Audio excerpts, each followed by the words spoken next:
Adam Nagourney covers national politics for the New York Times. He's the author of a brand new book. It's terrific. I've read it, thoroughly enjoyed it. It is called The Times: How the Newspaper of Record Survives Scandal, Scorn, and the Transformation of Journalism. And he joins me now. Adam, thank you so much for being here. Congratulations. Hey, thanks so much, and thanks for having me. I really appreciate it. So at the end of the book, you report that by 2020, the New York Times had 6.5 million digital subscribers versus 374,000 print subscribers, the 374 down from a high in 1993 of 1.2 million. So the digital product has really thrived.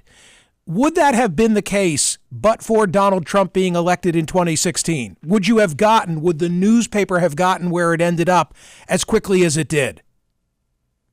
That's a great question, and I think we'll need a little bit of time to know for sure. But my guess and everything I've seen so far, the answer is yes. The paper would have done well. Where the book ends in 2016, you're seeing these editors sitting around a table and seeing these amazing numbers of traffic coming in because of Donald Trump. And one of the big questions / concerns was this going to be a Trump bump? That at some point, Trump will go away. We'll see when. And with it will be the circulation.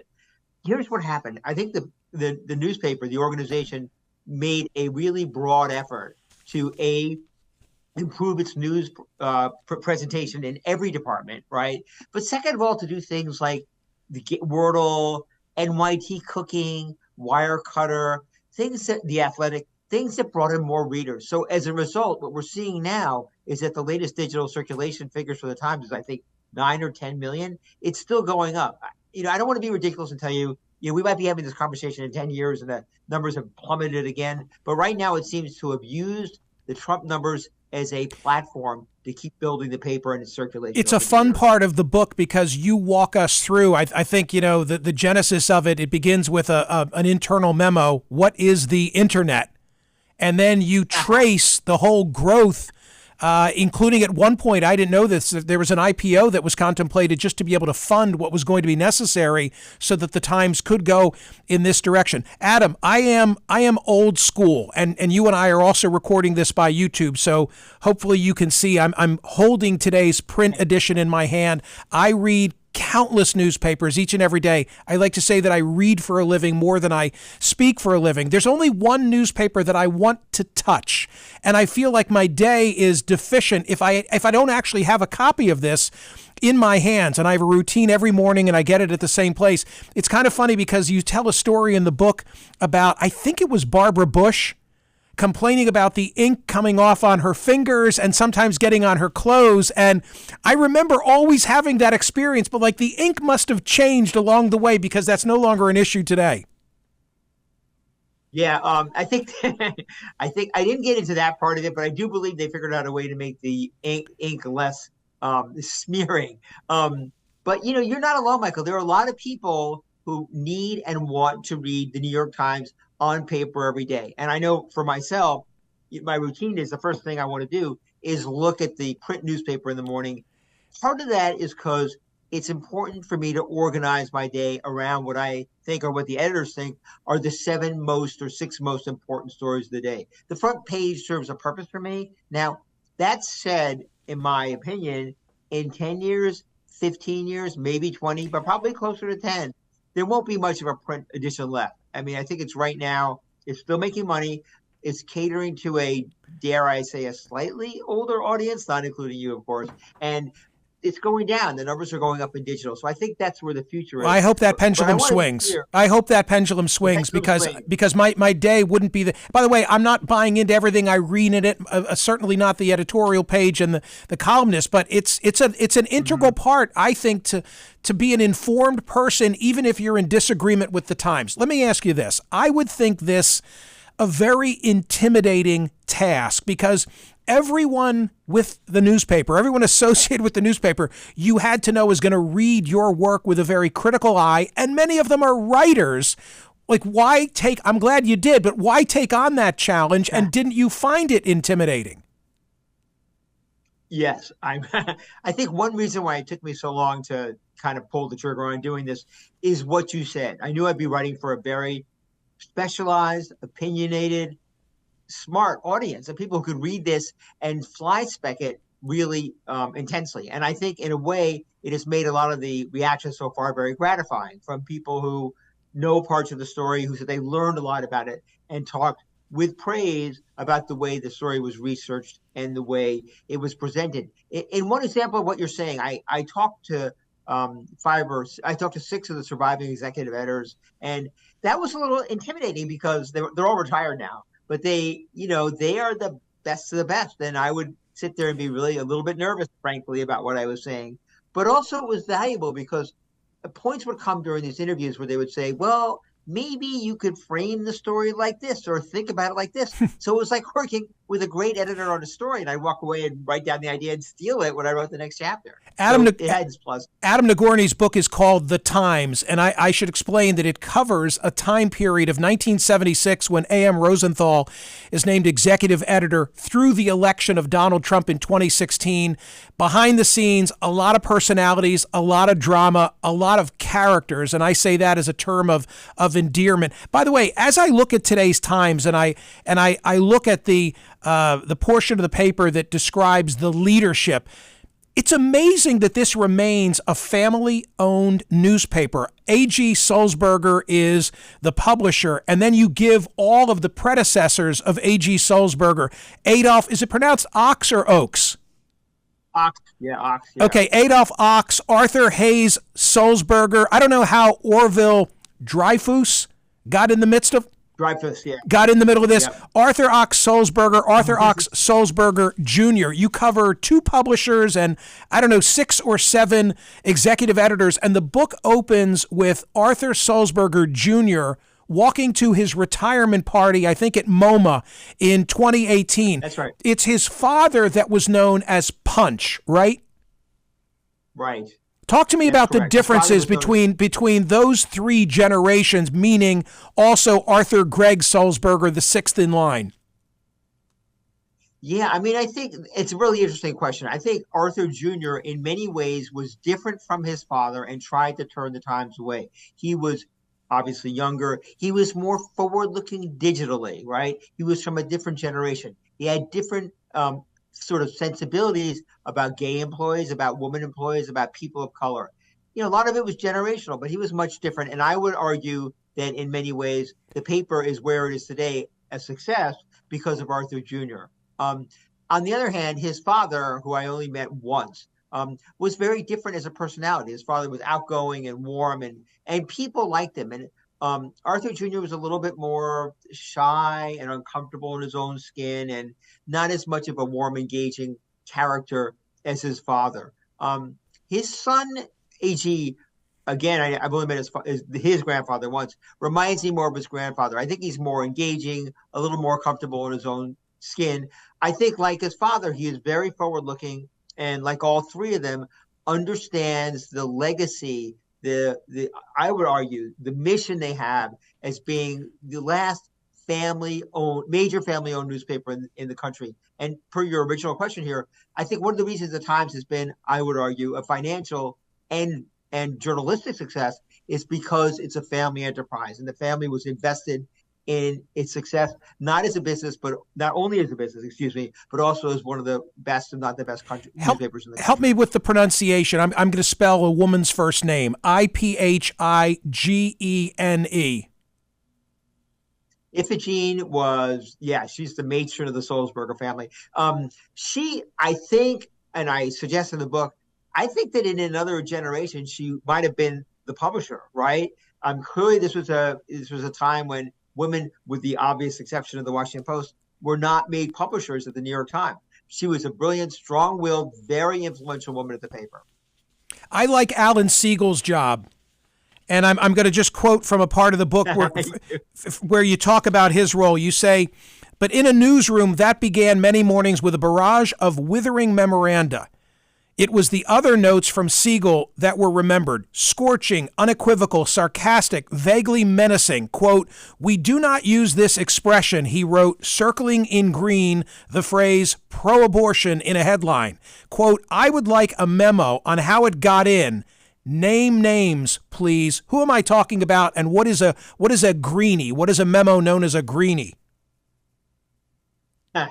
So a greenie was one of the memos that he would put out every morning, written with green felt-tipped ink. He would circle something, and often they would just be praiseworthy, like, nice, who did this, right? Like a good turn of phrase, a good headline. But as he said, it would also be, how the heck did this get to the New York Times? He was the enforcer of standards. He was devoted in every way to the Times. People were afraid of him. Years later, when I spoke to him, he said he was always a little afraid that he had been a bully, right? And you know something, Michael? In fact, in many ways, he was. But I would argue in the mission of the greater good of the paper. And he was a really singular figure there. I mean, he was this large man who had brilliant in so many things: opera history, the New York Times, New York City history. And he was just a larger than life figure in journalism, the kind of figure that, frankly, you don't see that much anymore, I'm afraid to say. Adam, I need to point out to folks who've not yet read The Times, which is your new book about the New York Times, that you go into in great detail a lot of the scandal that has surrounded the New York Times. For example, I think it was 1991. I remember the incident well, the naming of the victim in the William Kennedy Smith case. You talk about what happened in the outing of the supposed Chinese American spy at Los Alamos who wasn't. And of course, before there was George Santos, there was Jason Blair. Talk to me about Jason Blair, and in particular, if you don't mind, the town hall that followed that whole story coming to light. I think a critical part of telling a story like this is to describe the paper's failures, right? Like, there were lots of successes. It's done some great things in American journalism, but there were failures. And Jason Blair was one of them. Jason Blair was a serial fabulist. He made stuff up and he got away with it a lot. And it was a really tense kind of situation, in part because he was a young black man who was a reporter at the paper. So it had racial overtones unfortunately, in a lot of cases. Now, his case, when his fabrications were discovered, the paper wrote, I think it was a 10,000 word front page story. Don't hold me to it, but it was crazy long story detailing what he did wrong and why it happened. Why this newspaper that's so heavily edited, that has so many sort of dates to stop stuff from happening, allowed these fabricated stories to get in, to the discredit of the paper and the discredit of everyone who worked there. And finally, the editor of the time, Howell Raines, and the publisher, Arthur Sulzberger Jr., and the managing editor, a man named Gerald Boyd, held a town hall at a theater, I think it was a Lowe's, across from the Times building in Times Square. And everyone came in, and for, I don't know, an hour, 2 hours, they just excoriated the editors for letting this happen. And that was the event that led, maybe 3 weeks later, I think, to the publisher dismissing both his executive editor and his managing editor. It was an historic event, incredibly tumultuous for the paper, and one of his low points. Another seminal event in the modern history of the New York Times, the events of September 11, of course. I appreciated you taking us behind the scenes and discussing, for example, what would be that headline in the end, U.S. attacked. And then here is the lead. Schmeneman, I hope I'm pronouncing the name correctly, spent most of the afternoon of September 11. Yeah, right. Yes, sir. Okay. Writing and rewriting the first 4 paragraphs of the main story that would appear at the top of the page. Those were the paragraphs that people would remember. Quote, hijackers rammed jetliners into each of New York's World Trade Center towers yesterday, toppling both in a hellish storm of ash, glass, smoke, and leaping victims, while a third jetliner crashed into the Pentagon in Virginia. There was no official count, but President Bush said thousands had perished, and in the immediate aftermath of the calamity, it was already being ranked as the worst and most audacious terror attack in American history. Everyone caught unaware. People had to rush to work. Some people were trapped at home and not able to get there, but everybody at the Times knew that what they generated on September 12 was going to be one for the record books. Yeah, that's right. I mean, that was an example of the newspaper coming to life and covering what everyone realized was a huge, important story. And that goes to the mission of the paper. It's moments like this when it's not about individual egos or individual bylines. It's about getting out the best report possible. And I'm not being Pollyannish here. It's certainly not always like that. It's probably not always like that on most days. But on that day, it certainly was that. And people who could watch the newspaper come to life, people who watch reporters and editors go towards the explosions when everyone else was scattering away from them, as you probably remember being in New York City. It said a lot about what the New York Times was. And I think the paper's coverage of that crisis, that tragedy, was remarkable. It was also the editor we were just talking about a minute ago, Howell Raines. He had been in the job for a week. So, he walks in and he just walks into this huge story. And I think not in many ways, it overall defined his first year as executive editor of the paper and how he tried to turn the paper. I want to ask you a chicken or egg question. By the way, we're not giving it all away for free. We want people to buy and read The Times, How the Newspaper of Record Survived Scandal, Scorn, and the Transformation of Journalism by Adam Nagourney. I'll set it up this way from the epilogue. Because of the tools that the Times embraced to analyze readership, its editors now knew which stories their audiences most wanted to read and which headlines drew the most attention. This became a factor, if one of many, in determining which stories should be written and which should be promoted on mobile devices and the website. The newspaper's readership was more liberal than the nation at large, as captured in an internal poll of the Times readers conducted for the newspaper and shared with editors and business executives in 2019. 84% of paid subscribers describe themselves as liberal. Does the newspaper cater to the leanings of its audience or vice versa? I think that's a really good question, and I think that's one of the things that's being worked out right now.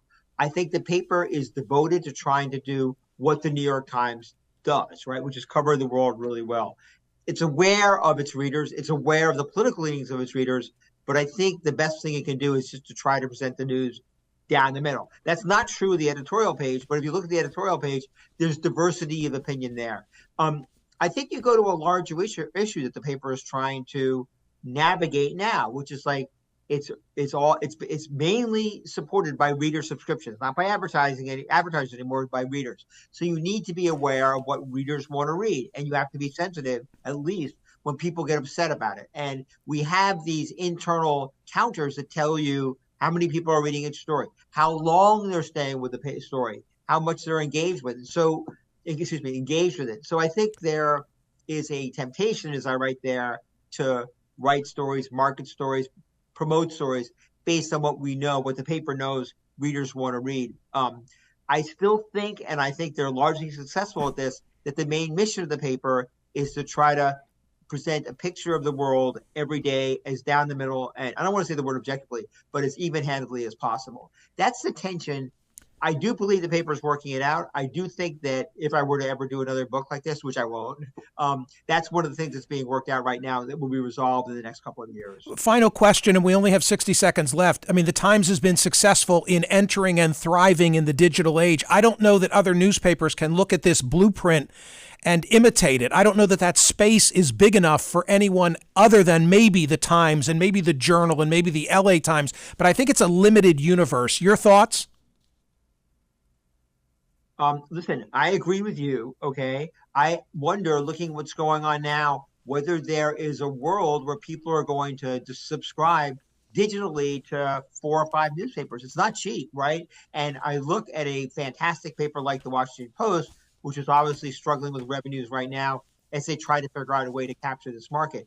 I just wonder, if you're living in New York City, you're not going to subscribe to the print edition of the New York, some people will, but the print edition of the New York Times, the print edition of the Washington Post, the LA Times, the Wall Street Journal. And I think that's true with digital. And I think one thing the Times did that was smart, and I think it was very conscious, was to get out there fast, realizing that this market would not be out there forever. And I think the larger the market, the larger subscription gets, the larger its subscription base gets, the harder it is for anyone else to break in. Congratulations. I thoroughly enjoyed the book. I hope that's evident from my questions, and I wish good things for Adam Nagourney. It is. Thank you. Okay. Adam Nagourney, ladies and gentlemen. Thanks for having me. That was great. Thank you. The Times, how the newspaper of record. My audience, they know. They think I quote the Times ad nauseum, right, TC? They've heard too much of me saying, I read in the Times. In the very best way. I try to limit. I have like a quota on myself on how many references I make to the New York Times in the course of a day.